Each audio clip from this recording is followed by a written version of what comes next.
सांगायचं असेल तर साधूला सांगा आणि त्या देवाला सांगा, कारण या दुःखामधून आपली निवृत्ती करण्याचं सामर्थ्य साधू आणि त्या भगवंतामध्ये आहे. राजा दशरथाने त्या ठिकाणी गुरु वशिष्ठांसमोर गेले आणि गुरु वशिष्ठांपुढे हात जोडून जंगलामध्ये रात्री झालेली संपूर्ण कथा त्या ठिकाणी सांगितली आणि शाप दिला. काय शाप दिला राजन तुला, असं गुरु वशिष्ठाने विचारल्यानंतर राजांनी सांगितलं हे की ज्याप्रमाणे ते पुत्र करून मृत्यू त्यांना प्राप्त झालेला आहे ना, त्याचप्रमाणे मला देखील पुत्र करून मृत्यू प्राप्त होईल असा शाप मला प्राप्त झालेला आहे.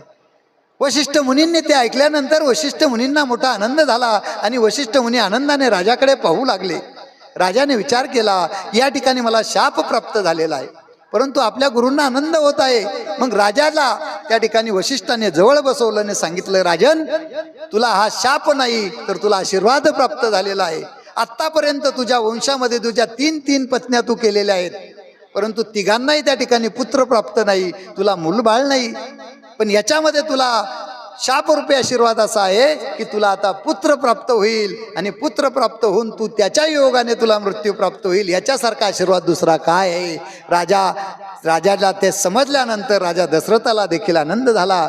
गुरूंना त्या ठिकाणी हात जोडले, गुरूंचा आशीर्वाद घेतला आणि राजा दशरथाला मग गुरु वशिष्ठांनी पुत्रकामिष्टी यज्ञ करण्याचं सांगितलेलं आहे. पुत्रकामिष्टी यज्ञ करण्यासाठी राजाने देशोदेशीचे त्या ठिकाणी साधू संतांना त्या ठिकाणी प्राचारण केलेलं आहे आणि अयोध्यामध्ये त्या ठिकाणी